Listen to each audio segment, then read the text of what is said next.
नमस्कार दोस्तों, जय श्री कृष्ण, राधे राधे। वीडियो शुरू करने से पहले जल्दी से सब्सक्राइब कर लें ताकि हमारी आने वाली वीडियो आप तक जल्द से जल्द पहुंच सके। जिन स्त्रियों में पाए जाते हैं ये लक्षण, उनके पति होते हैं बहुत ही भाग्यशाली। साथ ही हम जानेंगे जिन महिलाओं के दांतों के बीच में गैप होता है, ऐसी महिलाएं सामुद्रिक शास्त्र के अनुसार भाग्यशाली है या नहीं। इसी के साथ में आपको महिलाओं की मुछें होती है, वो महिलाएं कैसी होती हैं, जीवन में क्या हासिल करती है, क्या खो देती है और घर परिवार के लिए किस तरह से शुभ हो सकती है।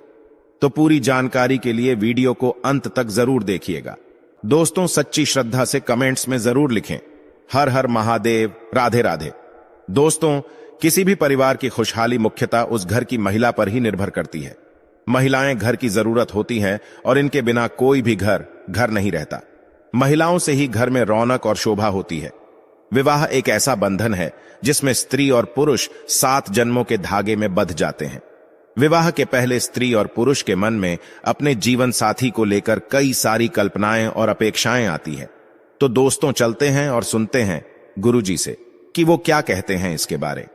दोस्तों, जब महिलाएं अपने जीवन साथी की कल्पना करती है तो उसके मन में पति के रूप में एक ऐसे साथी की कल्पना होती है जो उसका ध्यान रखे, उसका संरक्षण करें और एक सुरक्षित जीवन दे। जब भी कोई पुरुष विवाह के लिए अपनी पत्नी की कल्पना करता है तो ऐसी पत्नी की कामना होती है जो उसके घर को सुख, शांति और समृद्धि से भर दे। उसके घर में आने से घर की शोभा में 4 चांद लग जाएं। वो सर्वगुणी और सदाचारी हो, वो चरित्रवान और पतिव्रता हो, बड़ों का मान सम्मान करने वाली और छोटों से प्रेम करने वाली हो। लेकिन विवाह से पहले तो हम किसी का स्वभाव जान नहीं पाते, तो ये कैसे पता चलेगा कि कोई स्त्री गुणवान और भाग्यशाली है। सामुद्रिक शास्त्र में महिलाओं के शरीर के कुछ अंगों के लक्षणों के बारे में बताया गया है, जिससे हम जान सकते हैं कि उस महिला का स्वभाव कैसा है, उसका भाग्य और उसका चरित्र कैसा है। तो चलिए आज हम देखते हैं कि सामुद्रिक शास्त्र में महिलाओं की कौन कौन सी ऐसी शारीरिक विशेषताएं के बारे में बताया गया है, जिससे पता चलता है कि वो महिला भाग्यशाली हैं और उनसे पूरे परिवार का कल्याण होगा।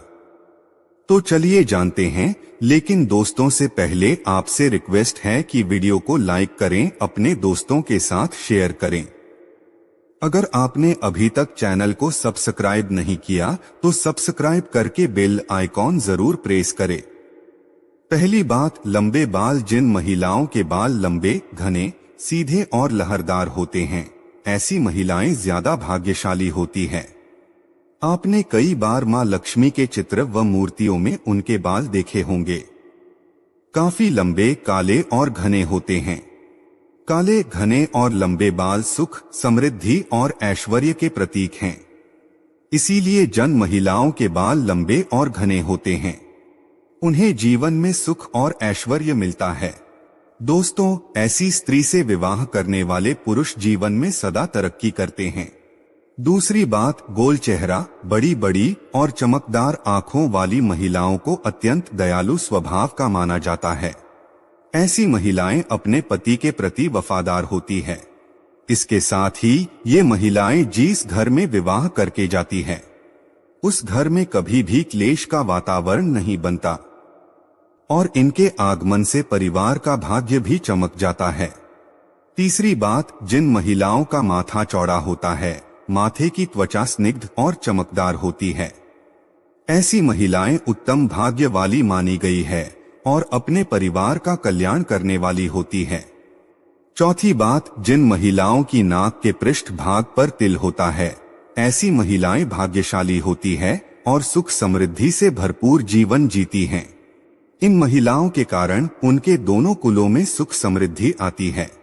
पांचवी बात, जिन महिलाओं के दांत सफेद एक सीध में होते हैं और ऊपरी सामने के 2 दांतों के बीच में गैप होता है, जीभ पतली और लाल या गुलाबी रंग की होती है, होंठ हल्के गुलाबी होते हैं, तो ऐसी महिलाएं भाग्यशाली मानी गई है। ऐसी महिलाएं अपने परिवार का पूरा ख्याल रखने वाली होती है। छठी बात, जिन महिलाओं की गर्दन पतली और लंबी होती हैं, ऐसी महिलाएं भाग्यशाली होती है। ऐसी महिला से विवाह करने वाले पुरुष अपने व्यापार और नौकरी में हमेशा उन्नति करते हैं और उन्हें किसी भी कार्य में असफलता नहीं मिलती।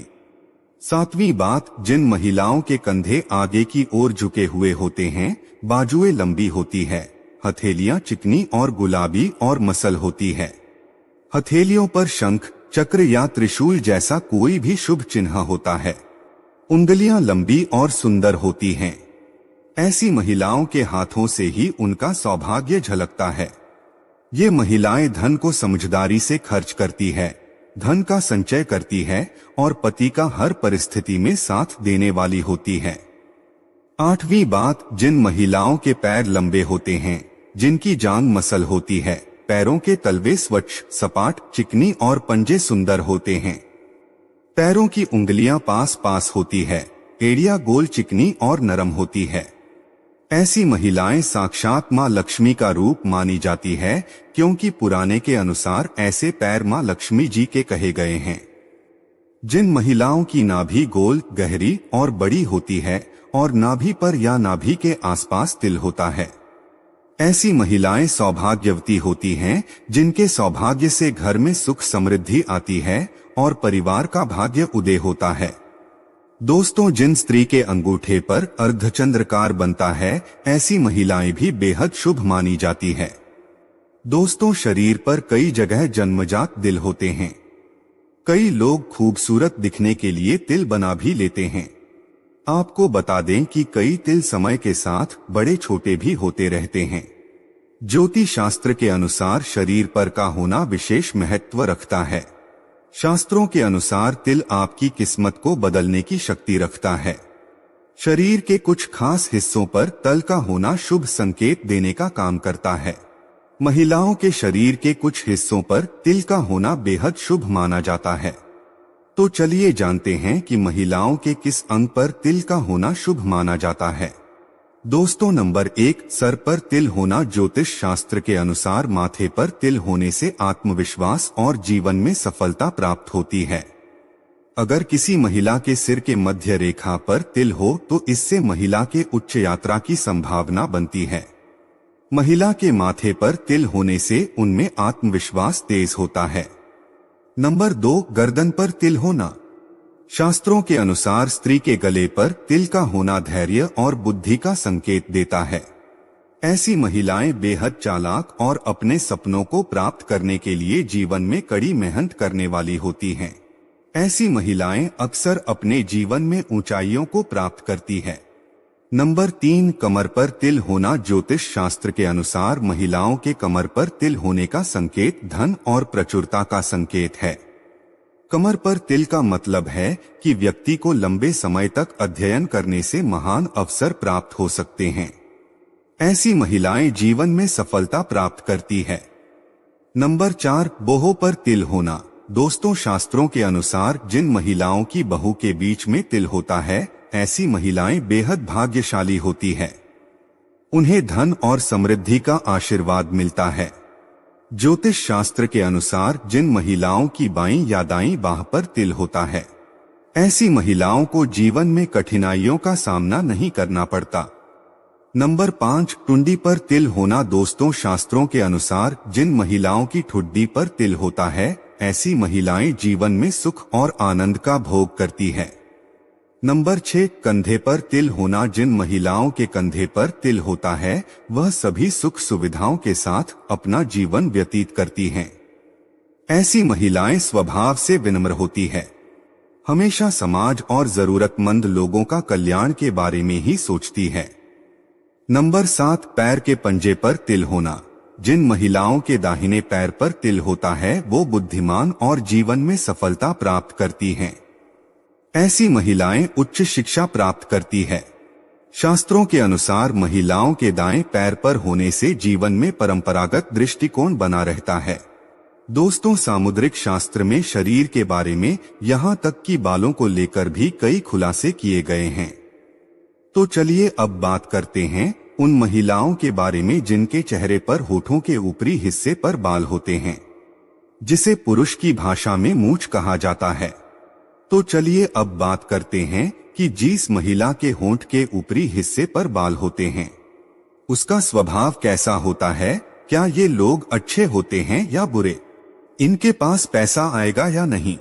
दोस्तों, सामुद्रिक शास्त्र के अनुसार जिस स्त्री के मुख पर मूंछ के बाल स्पष्ट दिखाई देते हैं वो स्त्री गर्म मिजाज यानी कि गुस्सैल होती है।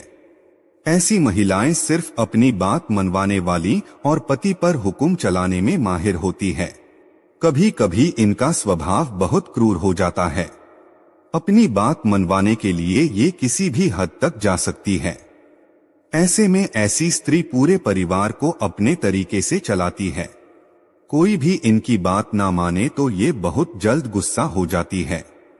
ऐसी स्त्री पूरे परिवार का सर्वनाश कर देती है, घर में धन और वैभव को बर्बाद कर देती है। रुतबा, पैसा सब कुछ खत्म हो जाता है। शास्त्रों में तो यहाँ तक भी कहा गया है कि महिलाओं को इन बालों की सफाई रखनी चाहिए। ये बेहद ही आवश्यक है। इस जगह पर बाल हो तो उसे साफ जरूर कर लेनी चाहिए। तो दोस्तों, सच्ची श्रद्धा से कमेंट्स में जरूर लिखें। हर हर महादेव।